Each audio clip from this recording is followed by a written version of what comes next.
Muslimin dan muslimat yang dirahmati Allah sekalian. Imam kita, Imam mazhab Syafi'i. Imam kita iaitu Imam Syafi'i, imam kepada mazhab kita, mazhab Syafi'i. Imam Syafi'i bukan kecil anak. Kalau tuan-tuan baca sejarah Imam Syafi'i ni, dia ni dua-dua, mak dia, pak dia, dua-dua keturunan Nabi sallallahu alaihi wasallam. Belah pak pun pi sangkut dengan Nabi, belah mak pun pi sangkut dengan Nabi. Dia dua-dua belah mak, belah ayah, dua-dua sangkut dengan Nabi sallallahu alaihi wasallam. Lahir pada hari Imam Hanafi wafat. Imam Hanafi mati hari itulah lahir Imam Syafi'i. 9 tahun sudah hafaz Al-Quran. 30 juzuk hafaz, ingat dan boleh buat terbit hukum daripada Quran. Umur 9 tahun. 10 tahun hafaz kitab yang ditulis oleh Imam Malik, kitab Muwatta. Umur 10 tahun hafaz siap. Word by word yang ada dalam kitab Imam Malik itu dihafal oleh Imam Syafi'i. Umur 15 tahun pihak berkuasa Madinah memberi kuasa kepada dia untuk keluar fatwa untuk diguna pakai oleh semua orang yang ada di Madinah. Umur 15 tahun sudah boleh keluar fatwa di Madinah. Seorang ulama yang begitu punya hebat, yang begitu punya berilmu, yang begitu banyak sumbangan untuk agama, untuk Islam dan sebagainya, dituduh dia ni pro Syiah. Imam Syafi'i, ujian dekat dia ni, dia dituduh satu orang yang pro Syiah. Dengan kerana tu dia ditangkap dan dipenjarakan. Imam-imam mazhab semua kena penjara. Dia ditangkap dan dipenjarakan. Kemudian daripada penjara Yaman, dia kena penjara di Yaman. Daripada Yaman nak bawa pergi dekat Khalifah Harun Ar-Rashid di Baghdad tu, dalam keadaan tangan dirantai dan kaki dirantai, disuruh berjalan redah padang pasir 2 bulan perjalanan baru sampai di Baghdad. Ni hak kita senang-senang duk sebut Imam Syafi'i, Imam Syafi'i. Tahukah kita apa yang dilalui oleh Imam Syafi'i? Semata-mata kerana tuduhan. Orang tuduh kata dia pro Syiah, dia ditangkap, dia dipenjarakan, dia rantai tangan dan kaki, dan ketika nak dibicarakan, dia dibawa daripada Yaman, tempat dia dipenjarakan, dibawa dalam keadaan berjalan kaki, redah padang pasir 2 bulan perjalanan sampai di Baghdad, menghadap khalifah yang memerintah kerajaan Bani Abbasiyah pada masa itu. Khalifah tu Khalifah Harun Ar-Rashid. Bila sampai di depan khalifah, tiap-tiap orang ulama yang ada pada masa itu yang dituduh pro Syiah dipanggil seorang-seorang masuk jumpa khalifah. Khalifah sendiri interview mereka ni, nak membuktikan kamu betul pro Syiah ke ataupun tohmahan orang saja dekat kamu. Masuk tanya, yang mana fail, pancunglah tu juga. Tuan kena baca sejarah, tuan. Bila baca sejarah baru kita tahu ini laluan rupanya yang terpaksa dilalui oleh ulama-ulama besar ni. Bila sampai giliang Imam Syafi'i masuk sampai di depan khalifah, dia bagi salam dekat khalifah. Dia kata, "Assalamu alayka ya Amiral Mu'minin wa barakatuh." Mana tak kenal salam dia? Dia bagi salam dekat Harun Ar-Rashid, dia kata, "Assalamu alayka ya Amiral Mu'minin wa barakatuh." Dia kata. Dia tak sebut wa rahmatullah. Sepatutnya dia kata, "Assalamu alayka ya Amiral Mu'minin wa rahmatullahi wa barakatuh." Sepatutnya lagu tu dia tak sebut wa rahmatullah. Dia kata dekat Harun Ar-Rashid yang nak membicarakan kes dia, dia kata, "Assalamu alayka ya Amiral Mu'minin wa barakatuh." Bila dia bagi salam lagu tu, Harun Ar-Rashid jawab. Dia kata, "Wa alaikasalam wa rahmatullahi wa barakatuh." Dia jawab penuh macam tu. Terus dia tanya Imam Syafi'i. Dia kata, "Wahai Imam," dia kata, "kenapa kamu bagi salam tidak mengikut cara sunnah?"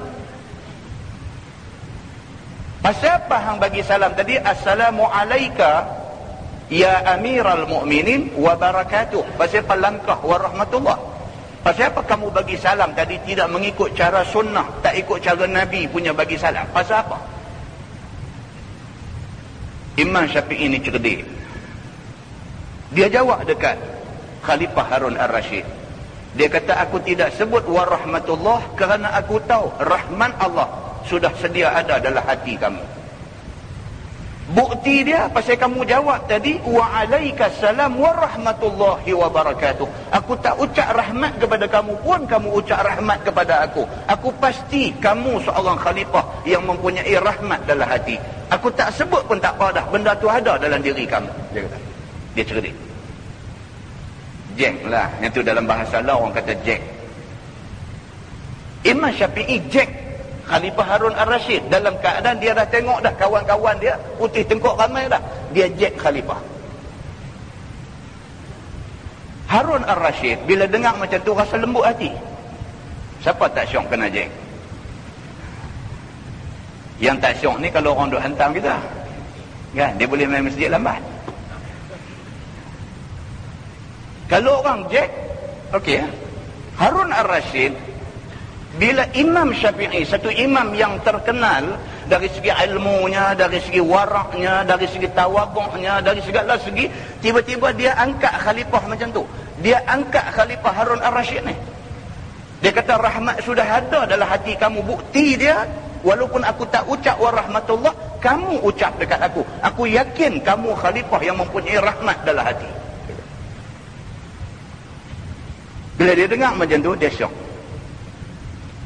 Terus dia tanya Imam Syafi'i. Dia kata, boleh tak kamu bersihkan diri kamu daripada tohmahan? Dia kata, kamu dituduh sebagai orang yang menyokong Syiah. Jelaskan kepada aku. Imam Syafi'i terus baca ayat Quran. Dia kata Allah berfirman dalam Quran, A'udzubillahi minasyaitanirrajim, ya ayyuhalladzina amanu in ja'akum fasiqun binaba'in fatabayyanu an tusibu qauman bijahalah fatusbihu ala ma fa'altum nadimin. Sadaqallahul azim. Dia kata Allah sebut dalam Quran, wahai orang-orang yang beriman, kalau mai dekat kamu satu orang bawa berita, sedangkan dia ni kamu tahu dia fasik, dia ni pun semayang on and off, tenggelam timbul, tiba-tiba dia bawa satu berita mai dekat kamu, berita nak tohmah orang macam aku. Dia kata, fatabayyanu, Tuhan kata cek dulu berita yang dia ni bawa. Dia tahu ke asal usul berita yang dia bawa ni? Ataupun dia pun dengar ujung-ujung telinga, dia pun tak tahu hakikat sebenar cerita yang dia bawa. Antusibu qauman bijahalah, supaya kamu tidak tuduh satu kaum dalam keadaan kamu tak tahu sebenarnya apa sebenar yang berlaku. Fatusbihu ala ma fa'altum nadimin. Tuhan kata kalau kamu tuduh satu orang secara melulu, kamu akan jadi orang yang menyesal selepas ini.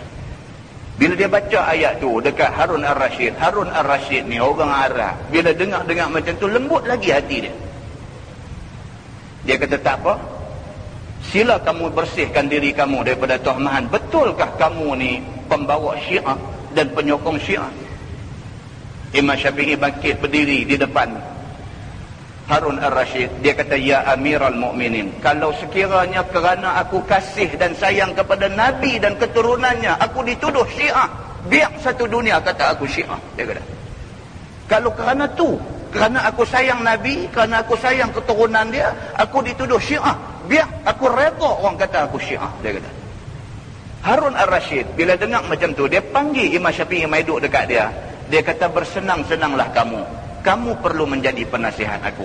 Terlepas dia daripada hukum yang sudah pun kena ke atas beberapa orang sahabat dia sebelum itu. Muslimin dan muslimat yang dirahmati Allah sekalian. Daripada kisah tu balik fikir. Balik fikir. Banyak benda kalau kita nak buat postmortem daripada kisah Imam Asy-Syafi'i yang kita cerita tadi. Dan banyak pengajaran dan banyak rahsia yang boleh kita korek, yang kita gali, yang kita boleh jadikan dia sebagai pedoman kepada kita kalau sekiranya kita nak benar-benar nak mencari kebenaran dalam agama kita. Muslimin dan muslimat yang dirahmati Allah sekalian, mudah-mudahan mukadimah itu memberi manfaat kepada kita semua insya-Allah.